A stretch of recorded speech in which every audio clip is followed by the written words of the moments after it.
Hello and welcome to our latest episode of the Dayforce MAX sessions, formerly known as Dayforce Hello Helpdesk.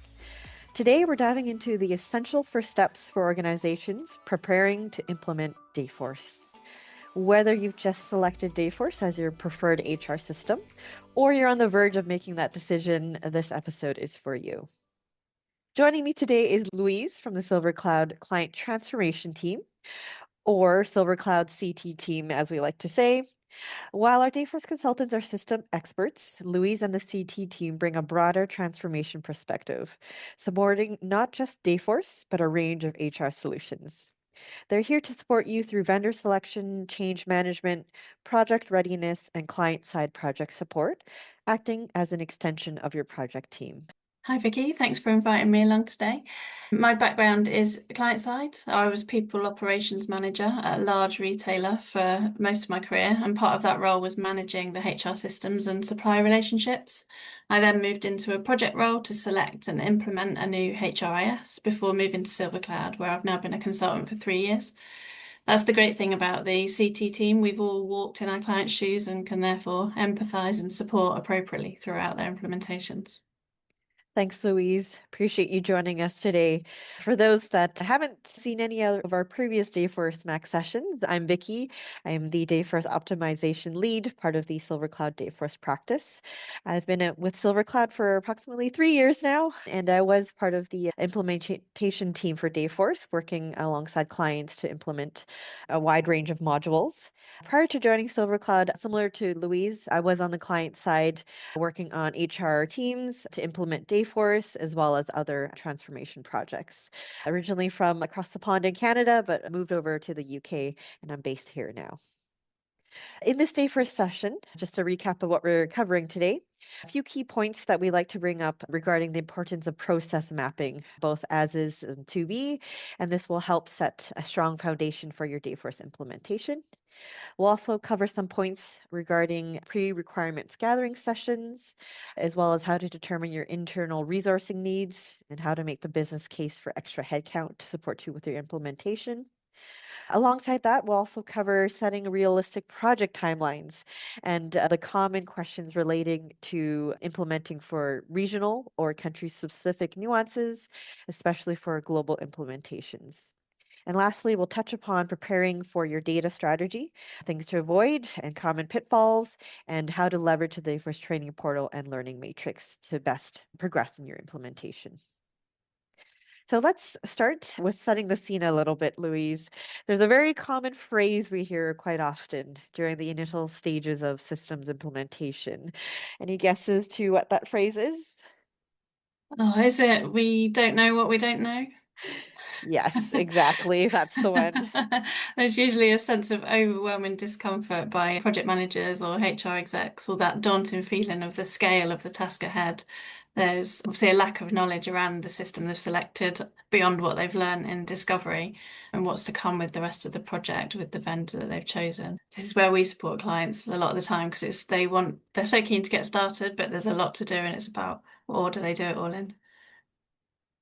Yes, exactly. We hear repeatedly from clients that they do count on us to be the knowledge experts for the system, for example, Dayforce experts. But at the same time, there's always that question of, we don't know what we don't know, so how do we fill out these discovery workbooks? Or we don't know what we don't know, so how do we map out our as-is processes? So the goal of this session together is to share preparation tasks and activities we've consolidated through years of experience that will hopefully help stakeholders feel like they can take away our insights and planning tips on how to overcome that feeling of not knowing what they don't know. So let's start with the question of what phase zero means and why it's so critical in the project plan.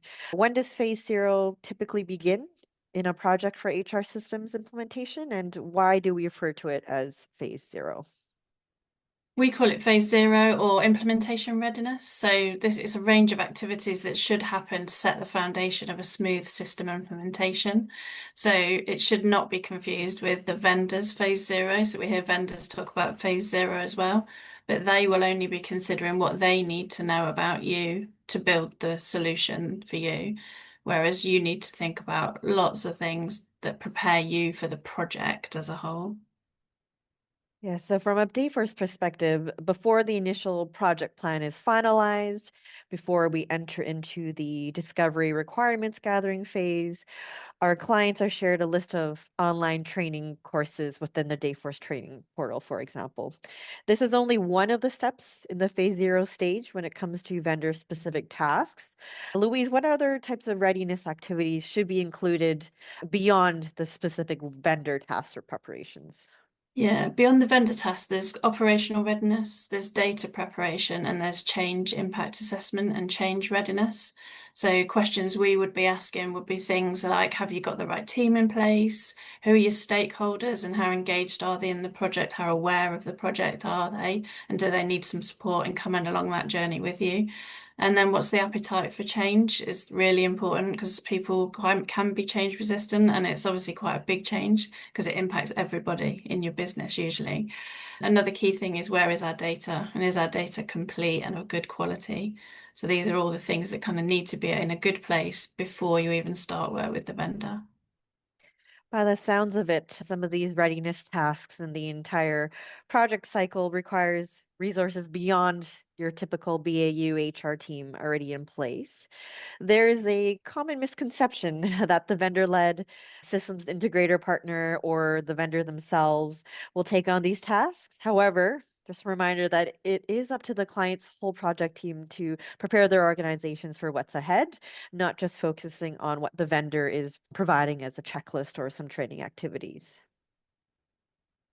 So moving on, let's talk about the system integrators in place, like Silver Cloud. So there's usually a technical implementation team in place. It could be, as I mentioned, a Silver Cloud, a partner, which is a system integrator, or vendor-led. And we've seen from our Silver Cloud CT team that some of you, like Louise, are brought in midway in the project on the client side to support organizations that need help as key project stakeholders have moved on, or perhaps there's other BAU activities taking place, and therefore not enough resourcing or time to be able to move forward in the implementation. What are some recommendations to ensure that project teams are adequately resourced from the start? I think it's really important to discuss this with the vendor. So it will vary dependent on the size and complexity of the chosen solution. So you need to understand from the vendor that level of involvement needed from your internal team and weigh this up, particularly if you're using an implementation partner like Silver Cloud Dayforce team, because the workload will be spread across the client themselves, the SI, and then if you bring in like the Silver Cloud CT team, we can also support with some of that. But the internal team will still need to be there involved in every decision because they have to own it once it goes live. So ensure those key roles are backfilled appropriately and set them up for success right from the beginning. We see this often that they're trying to kind of do it alongside day job, which is, a real challenge because it's a big deal, particularly with the more complex systems or bigger, more complex businesses. So think about how those roles might evolve as well following implementation. This is important to retain all that knowledge after go live. Thanks, Louise. We do provide in our kind of a project plan for a number of our clients, especially for Dayforce implementations, kind of our recommended roles that would be involved in the project itself. And there's a range typically from, say, PMs 50% of their time for the requirements gathering stage, all the way up to testing. Maybe during the testing side of things, you may need to involve more of your local SMEs or experts that are responsible for that particular part of the system. So it does fluctuate from time to time. But for those who have never worked on an HR and systems project, this part may seem daunting because, again, you don't know what you don't know. You don't know what you're expecting for different phases of the project. Aside from roles or job titles, what are some commonly missed critical project team competencies that are often overlooked at the beginning? Yeah, I think the roles need to be at the right level. So it's okay to fill those roles theoretically, but in practice, those roles need to be able to make those decisions that are needed in those discovery workshops and implement appropriate changes and make kind of judgment calls. Because if a system doesn't, you don't want to replicate everything you do now. So you want to use the system and every quality process that's already in there as a best practice guide. It's your chance to review everything you do, revive all your processes, and probably fix some areas that it's broken at the moment. So you want people in those sessions that are capable of making those decisions and judgment calls where needed, because that will help the pace of your project. And you want to make sure you're making full use of the new functionality that you're going to get as well. You've touched a bit on this just now, Louise. So we've countered clients that apply the lift and shift approach, which is more of replicating your same processes, same configuration from your old system into the new system without modifications or revisiting some of those existing processes. We've also worked with clients who have used this opportunity, as you say, to revive their processes instead of just copying and pasting. What are some additional thoughts on that type of approach? Yeah, I think that's a common pitfall that we see a lot. And then again, that comes with who you've got on the project because you need to be quite open to change to get the best out of the project and the solution. But within our team, we often act as a devil's advocate. So we challenge decisions with the client, especially if we feel like they're not making use of the new technology that they're bringing in or the best practice framework that is already in the solution. And obviously, we bring experience from across lots of different vendors, lots of different clients, so we can support and challenge really well from objectively. I guess we've not invested in that decision as much as the client is, but hopefully we can broaden their perspective a little bit and help them make a better decision and more balanced.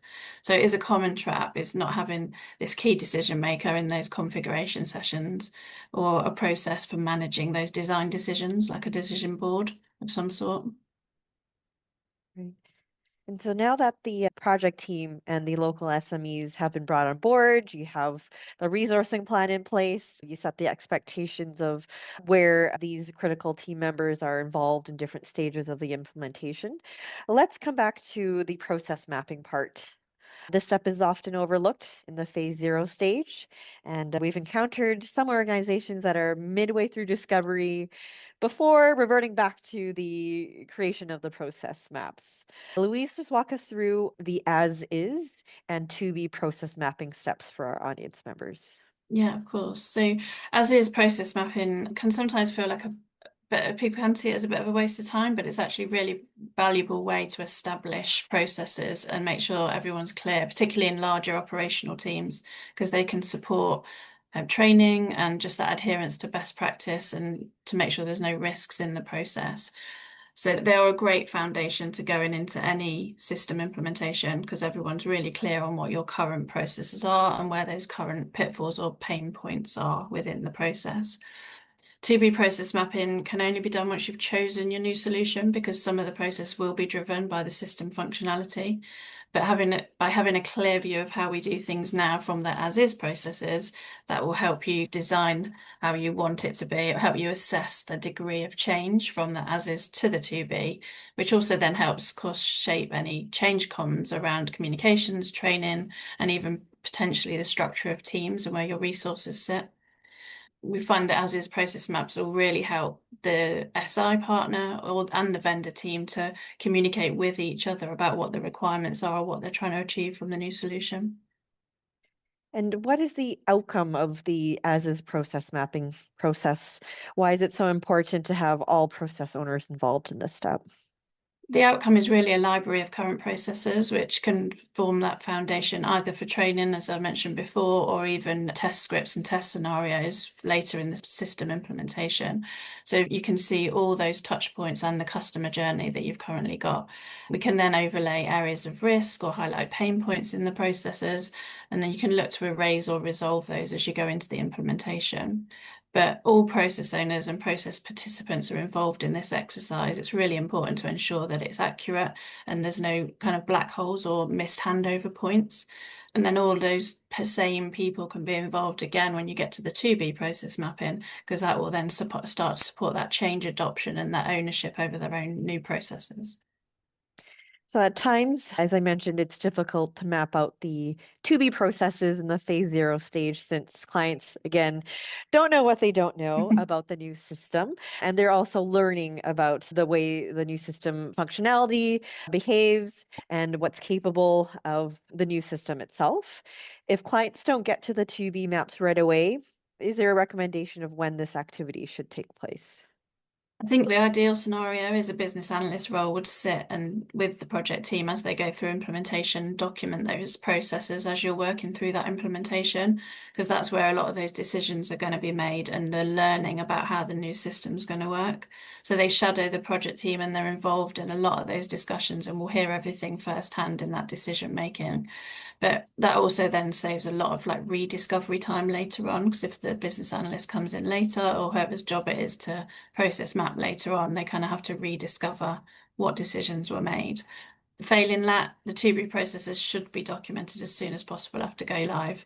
Once that system's embedded and all those final kind of config adjustments have stopped, it's a really good point to then document them, and then you've got them as that foundation for training going forward.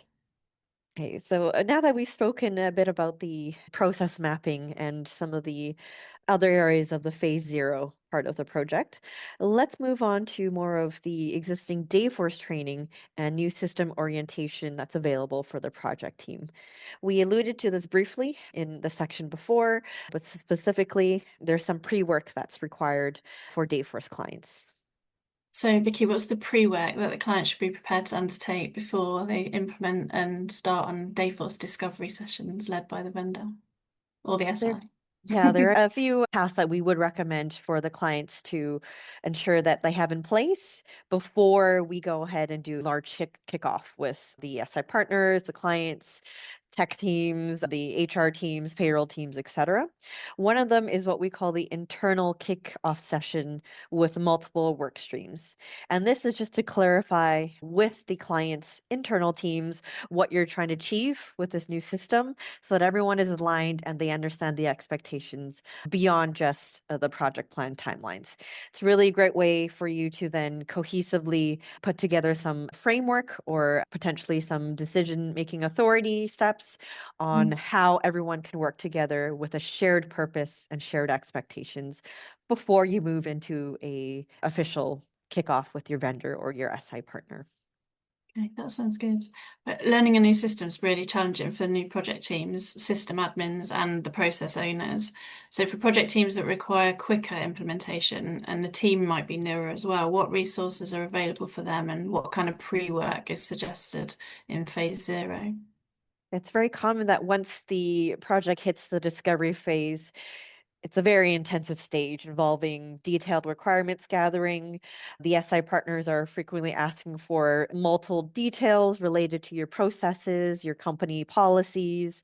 And so this is where the knowledge from the local SMEs, especially for compliance and legislative requirements, will start off the implementation in the right direction. However, that said, the project team does need to complete the pre-work activities before jumping into this discovery sessions. So the Dayforce training portal includes multiple learning tracks that are aligned with the project stages. We cannot stress enough to clients how important it is for the project teams to have completed their training in phase zero before embarking on discovery sessions. It will allow everyone to learn the basic system functionality, common terminology that we'll be using as SI partners and will become common terminology for the client teams themselves. And it will allow everyone to learn the standard system processes that are available in and the features themselves. As I mentioned, we refer to the terminology frequently in our discovery sessions throughout the rest of the implementation as well. So it's critical for these project teams to complete your Dayforce training portal courses ahead of these sessions. Yeah, some of the feedback on the Dayforce training portal is that it's too broad or too not specific enough to the industry or organization for the client that's implementing Dayforce. So why should they take that required training? The Dayforce training portal acts as a foundation for the sessions with the consultants that you're working with. These learning courses give the client a broad understanding of the standard functionality, which then can be tailored and customized to their organization through the guided sessions with our Dayforce consultants. So Silver Cloud does enhance the Dayforce methodology. We are focused on the sex of you as a client with the context of Dayforce's Mhm. methodology and terminology. So we typically adapt based on repeat processes and learnings across hundreds of implementations and recommendations by Dayforce themselves. But it's really critical that we all start off on the same foundation and the same understanding of the terminology and the features that are available in Dayforce. Makes sense. For project managers, we recommend a structured approach by identifying specific ownership of those learning tracks assigned to the SMEs. And completion of the courses should be deemed mandatory then before progressing to that discovery stage. So, what would you recommend to help connect the dots between the learnings in the Dayforce training portal through to the SMEs then involved in those discovery sessions? As frequently as Silver Cloud consultants do use a demo environment based on the client's first set of data templates in order to showcase and connect the system configuration with the experience of people teams or system admins within those discovery sessions. So it's more of a visual demo. We'll be showing you different options. This is what this particular terminology or feature is referring to, which helps absorption of new learnings across the system. And that way, the project team members can also think of the application or the functionality in other project stages like testing or other requirements gatherings.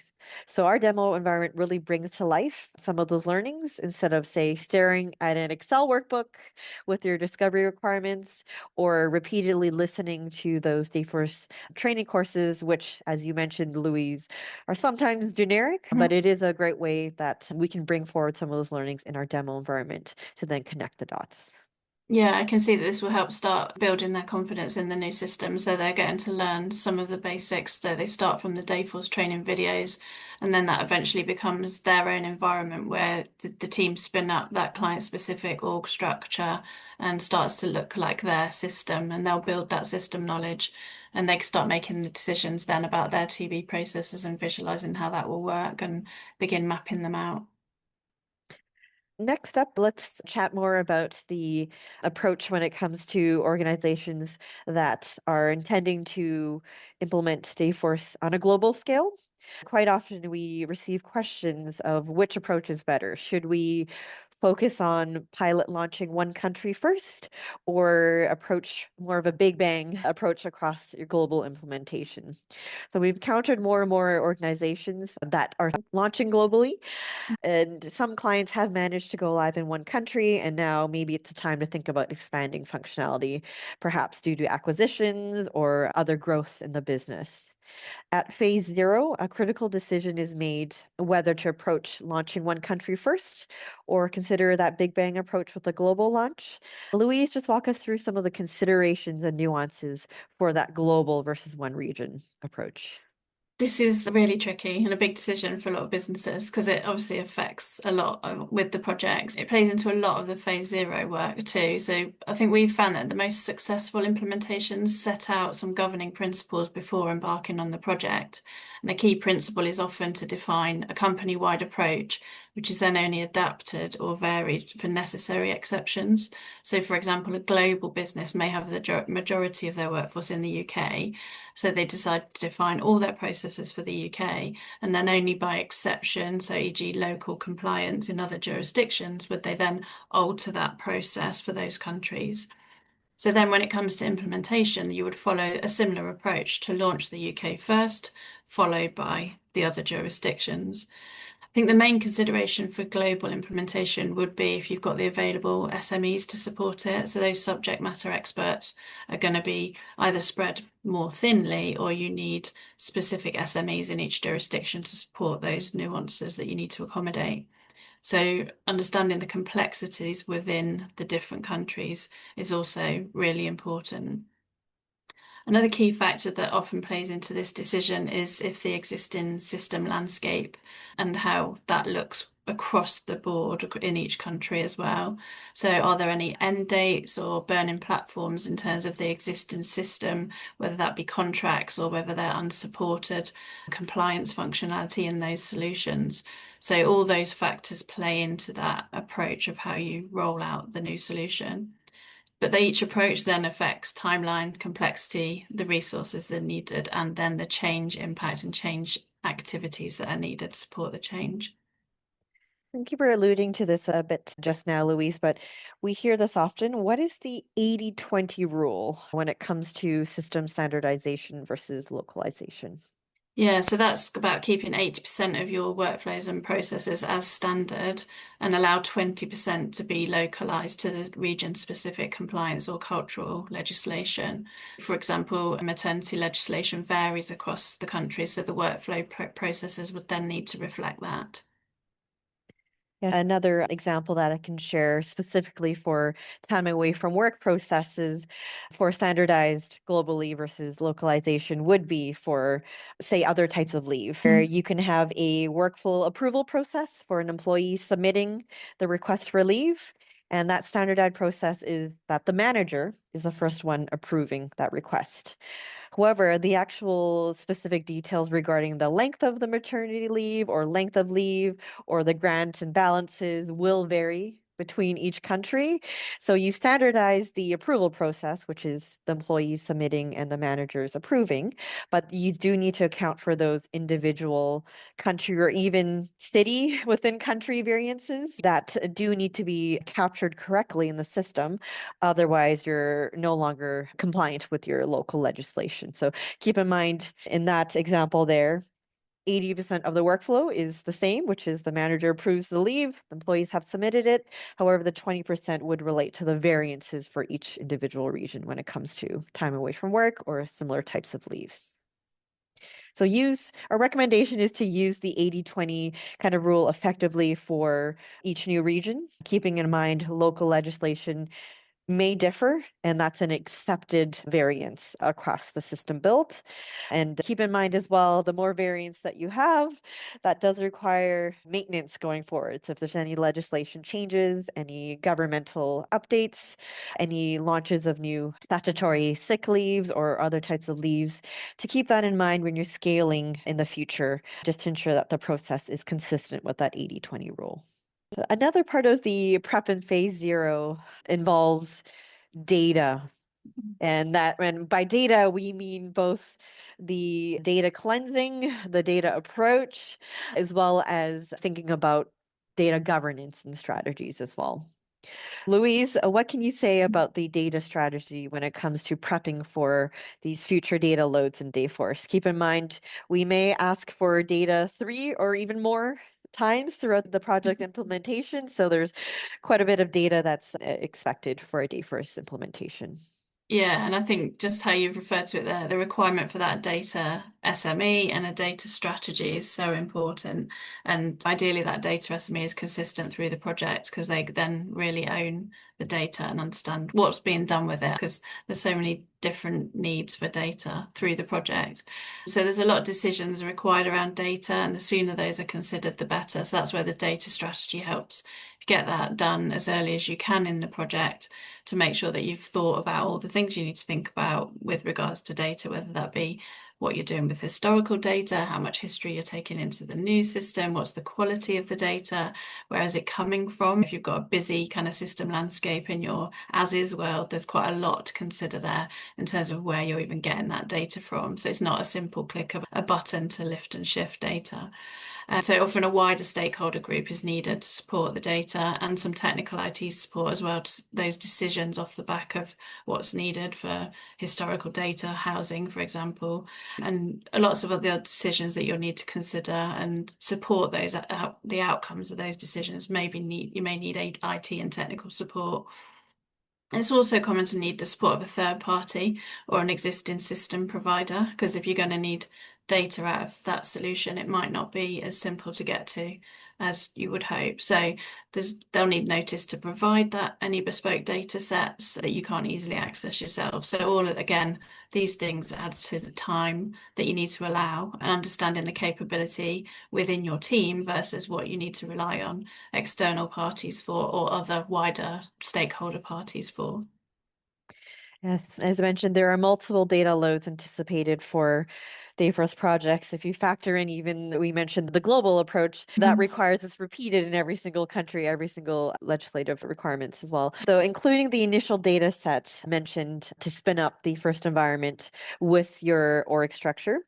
There are additional data loads, for example, for payroll parallels, for populating the rest of your employee profiles and employee records. With each data load, lessons are always learned regarding data Mhm. cleanliness, the process of how long it takes, who's involved, the transformation of some of that data. We recommend should be documented ahead of the next data load in case some of those SMEs move on from the project or are no longer available. You at least have that library of documentation available so that your team is ready for the next data load. Louise, can you give us an example of perhaps where the CT team has supported some clients with data extracts or loads into Dayforce? Yeah, this is something we get involved in quite a lot, and clients often underestimate the amount of work that's involved in kind of refining the data initially and cleansing it and improving the quality, and then transforming that data from the existing solution into, say, the Dayforce template. A great part of that phase zero is fixing a lot of data at source because that will help you further down the line. But then it's not uncommon for there to be like 15 to 20 templates for a single country business to move from one solution to another. So these templates need populating consistently with good quality data.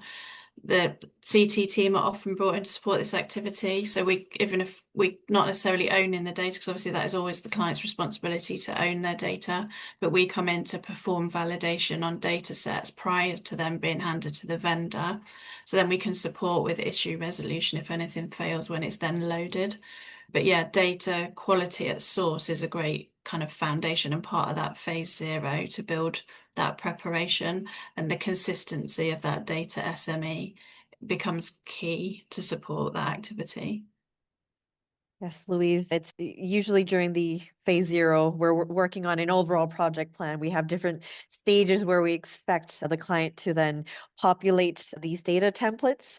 And if you say there's 15 to 20 for each single country, again, multiply that for the various countries that you will be implementing in Dayforce. Yeah, and add So payroll to that, no matter if you're payroll doing as payroll well. as well. Yeah. Yeah, don't forget about payroll. I'm sure the payroll listeners are saying, don't forget about us and year to dates, for example, and all the other values that are pulled alongside that. So not only do project team members need to figure out which project stage requires these particular resources, you now also need to overlay the fact that you may have a data strategy or an extra data plan alongside that to then be able to move forward into next phases of the project. Typically during the first stage, that's where a lot of the data we're capturing is employee data, or your organizational structure. But as we move into the testing phase, as mentioned, we'll be asking about payroll year to dates potentially, or those types of data that also need to be extracted from your legacy system. The one other area to point out as well related to data is for integrations as well. So some of the discussions we have in phase zero will be to prep the project team on what types of upstream or downstream systems are being integrated with Dayforce. So this is also a prime time for the data team to consider what types of fields you'll be extracting or adding inbound to Dayforce. This can encompass different formatting. Do you need to convert some of the fields when it comes to the mapping? For example, date fields, if it's in North American format in your existing system, do you need to reformat it in order for it to then be accepted into Dayforce to a different format? As the field names and the understanding of the mappings as well. An example I can give here is that a field that is commonly used in integrations is the employee number, for example. But the employee number could mean different things when it comes to payroll. It could mean different things when it comes to your Active Directory and your tech integrations. It could mean a different thing in Dayforce as well, alongside your existing legacy system. So it's best not to assume that employee number is one field. You really need to take the time to plan out the different fields that are pulled in between the different data sets. That's one recommendation as well. If organizations are thinking about a number of different integrations, include that as well as part of your overall Yeah, project plan. that's always a stumbling block. Employee number has got a lot of different names. Yes, and it's referring to different functionalities across different systems. So we like to use that one as a common question and a common field to start off with when it comes to the integrations discussions. All right. Thanks, Louise. That's all the time we have for today. I appreciate you joining us to explore the essentials of preparing for a Dayforce implementation. We've covered the early planning process. We've covered a bit of process mapping and why selecting the right project team and the resources are so important. We've also captured a bit of tips on realistic timelines, discussing about the data strategy, and of course, the critical training components. Remember, a strong preparation and support set the stage for a successful system rollout. And of course, if you have any questions, don't hesitate to reach out to us. We'll always help you guide you through your Dayforce journey, wherever stage you're currently at. And just a reminder of our next Dayforce Max session will be related to UK year-end payroll processes. So look out for this topic in the upcoming new year. And thanks again, Louise, for joining us. Thanks, We Vicky. appreciate your time.